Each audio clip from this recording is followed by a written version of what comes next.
নমস্কার বন্ধুরা, বন্দনাস কিচেনে আপনাদের স্বাগত। আলু দিয়ে রিঠা মাছের ঝোল রেসিপি আপনাদের সাথে শেয়ার করতে এসেছি। এখানে 500 রিঠা মাছ আছে।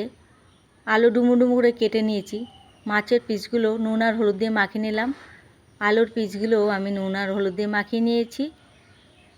আদা রসুন পেঁয়াজ শুকনো লঙ্কা আমি রেডি করে নিয়েছি। জিরের গুঁড়ো, ধনের গুঁড়ো, গোটা জিরে, তেজপাতা, শুকনো লঙ্কা আমি রেডি করে নিয়েছি। একটা মিক্সি বাটিতে পেঁয়াজের টুকরোগুলো তুলে দিলাম আর শুকনো লঙ্কা তুলে দিলাম। আদা রসুন কুচি তুলে দিলাম। অল্প করে আমি তেল দিলাম। এই সাদা তেলে রান্না করছি, তার জন্য সাদা তেল দিলাম। তেল দিয়ে মশলা করলে খুব সুন্দর বাটা হয়, একদম বাটির গায়ে লেগে থাকে না। দেখুন কি সুন্দর বাটা হয়ে গেছে। এবারে কড়াইয়ে আমি তেল গরম করে নিয়েছি। এর মাছের পিসগুলো আমি ফাঁকা ফাঁকা করে দিয়ে ভেজে তুলে নেব। মিডিয়াম আঁচে করতে হবে। একটু অল্প করে আমি নুন দেব তেলের মধ্যে, যাতে মাছ সহজে উঠে যায়। দেখুন পাশ দিয়ে নুন দিলাম। মাছগুলো কি সুন্দর ভাজা হয়ে গেছে, তুলে নিচ্ছি। রিঠে মাছ ভাজতে এমনিতে একটু অল্প তেলে হয় না, একটু বেশি তেলেই লাগে। আমি এখানে সাদা তেল ব্যবহার করছি, আপনারা ইচ্ছা করলে সরষের তেলও ব্যবহার করতে পারেন। রিঠা মাছ সবাই রান্না করতে পারে, কিন্তু এক একজন এক এক রকমভাবে রান্না করে। আমি যেভাবে এই মাছটাকে রান্না করি সেটাই আপনাদের সাথে শেয়ার করছি।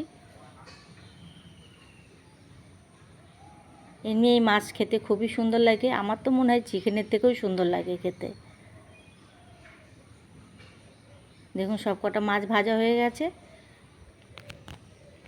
ওই তেলের মধ্যেই আমি ডুমো ডুমো করে যে আলুগুলো কেটে রেখেছিলাম ভেজে তুলে নেব।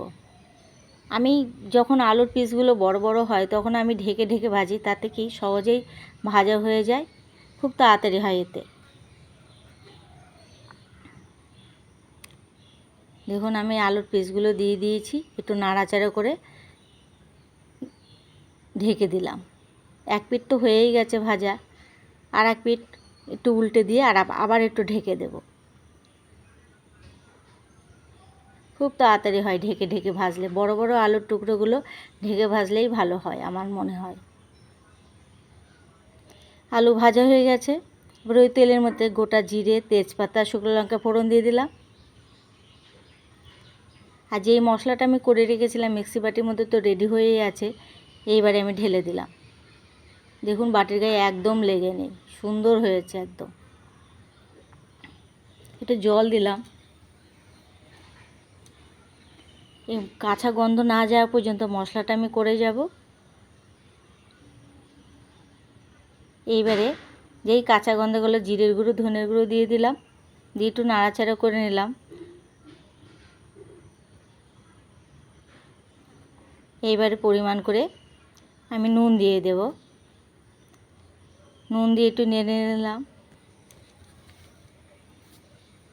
এবারে পরিমাণ করে হলুদ গুঁড়ো দিয়ে দিলাম, দিয়ে মশলাটাকে একটু কষিয়ে নিলাম যতক্ষণ না তেল ছাড়ে। দেখুন মশলা দিয়ে তেল ছাড়তে শুরু করে দিয়ে গেছে। এবারে ভাজা আলুগুলো দিয়ে দেব, দিয়ে আর একটু কষিয়ে নেব। কষানো হয়ে গেছে, একদম পুরোপুরি তেল ছেড়ে গেছে। এবারে জল দিয়ে দিলাম। ভালো করে জল দিয়ে কড়াইটাকে মশলা টশলা কাছিয়ে নিয়ে একদম পুরোপুরি রেডি করে নিয়ে পুরো ঢেকে দেব, যতক্ষণ না আলু পুরোপুরি সেদ্ধ হয়ে যায়। আলু তো এমনিই সেদ্ধ হয়েছিল। দেখুন আলু পুরোপুরি সেদ্ধ হয়ে গেছে।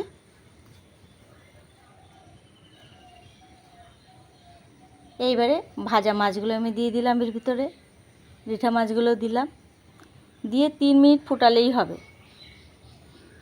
ভালো করে নাড়াচাড়া করে নিয়ে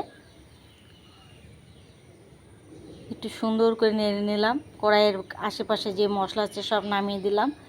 এখন 3 মিনিট বাদে ফিরে আসলাম। ঠিক নামানোর আগে একটু গুঁড়ো গরম মশলা দিয়ে নামিয়ে নিলেই হবে। দেখুন নামিয়ে গুঁড়ো গরম মশলা দিয়ে একটু ঢেকে দিলাম। এইবারে নামিয়ে রাখবো। দেখুন নামিয়ে রেখেছি।